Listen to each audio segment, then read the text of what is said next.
ॐ नमो भगवते वासुदेवाय। श्रीशुक उवाच सतोपस्पृश्य सलिलं दंशितो धृतकार्मुकः नयमान्द्युमतः पार्श्वं वीरस्येत्याह सारथिं विधमन्तं स्वसैन्यानि द्युमन्तं रुक्मिणीसुतः प्रतिहत्य प्रत्यभिध्यन्नाराचैरष्टभिस्मयन् चतुर्भिश्चतुरो वाहान् सूतमेकेन चाहनत् द्वाभ्यां धनुश्च केतुञ्च शरेणान्येन वै शिरः गदसात्यकिसाम्बाद्या जघ्नुः सौभपतेर्बलम् पेतुः समुद्रे सौभेयाः सर्वे सञ्छिन्नकन्धराः एवं यदूनां शाल्वानां निघ्नतामितरेतरम् युद्धं त्रिणवरात्रं तदभूत्तुमुलमुल्बणम् इन्द्रप्रस्थं गतः कृष्ण आहूतो धर्मसूनुना राजसूयेऽथ निर्वृत्ते शिशुपाले च संस्थिते कुरुवृद्धाननुज्ञाप्य मुनींश्च ससुतां वृथा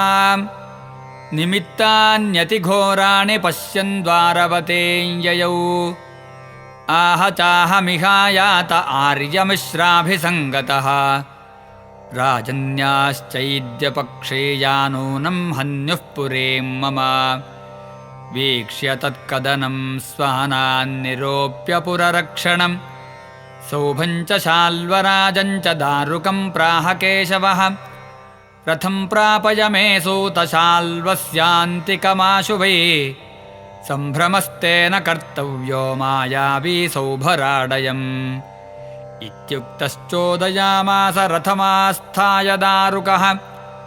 विशन्तं ददृशुः सर्वे स्वे परे चारुणानुजम् शाल्वश्च कृष्णमालोक्य हतप्रायबलेश्वरः प्राहरत्कृष्णसूताय शक्तिं भीमरवामृधे तामापतन्तेन्नभसि महोल्कामिव रंहसा भासयन्तेन्दिशः शौरिः सायकैः शतधाच्छिनत् तञ्च षोडशभिर्विद्ध्वा बाणैः सौभं च खेभ्रमत् अविध्यच्छरसन्दोहैः खं सूर्य इव रश्मिभिः शाल्वः शौरेस्तु दोःसव्यं सशार्ङ्गं शार्ङ्गधन्वनः बिभेदन्यपतद्धस्तात् शार्ङ्गमासीत्तदद्भुतम् हाहाकारो महानासीद्भूतानां तत्र पश्यताम् विनद्य सौभराडुच्चैरिदमाह जनार्दनम् यत्त्वया मूढनः सख्युर्भ्रातुर्भार्या हृते क्षताम् प्रमत्तः स सभामध्ये त्वया व्यापादितः सखा तन्त्वाद्य निशितैर्बाणैरपराजितमानिनम् नयाम्यपुनरावृत्तिं यदि तिष्ठेर्ममाग्रतः। श्रीभगवानुवाच वृथा त्वं कत्थसे मन्दन पश्यस्यन्तिकेऽन्तकम् पौरुषं दर्शयन्ति स्म शूरान बहुभाषिणः इत्युक्त्वा भगवान् छाल्वं गदया भीमवेगया तताडजत्रौ संरब्धः स च कम्पेवमन्नसृक् गदायां सन्निवृत्तायां शाल्वस्त्वन्तरधीयत ततो मुहूर्त आगत्य पुरुषः शिरसाच्युतम् देवक्याः प्रहितोऽस्मीति नत्वा प्राह वचोरुदन्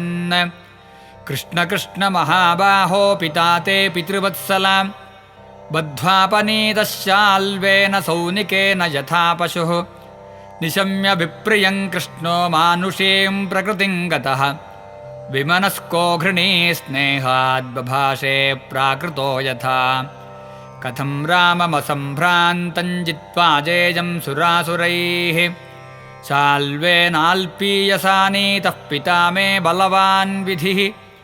इति ब्रुवाणे गोविन्दे सौभराट् प्रत्युपस्थितः वसुदेवमिवानीय कृष्णं चेदमुवाच सः एष ते जनिता तातो यदर्थमिह जीवसि वधिष्ये वीक्षतस्ते मुमीशश्चेत् पाहि बालिशा एवं निर्भर्त्स्य मायावी खड्गेनानकदुन्दुभेः उत्कृत्य शिर आदाय खस्थं सौभं समाविशत् ततो मुहूर्तं प्रकृता उपप्लुतः स्वबोध आस्ते स्वजनानुषङ्गतः महानुभावस्तदबुध्यदासुरीं मायां सशाल्वप्रसृतां मयोदिताम् न तत्र दूतन्न पितुः कलेवरं प्रबुद्ध आजौ समपश्यदच्युतः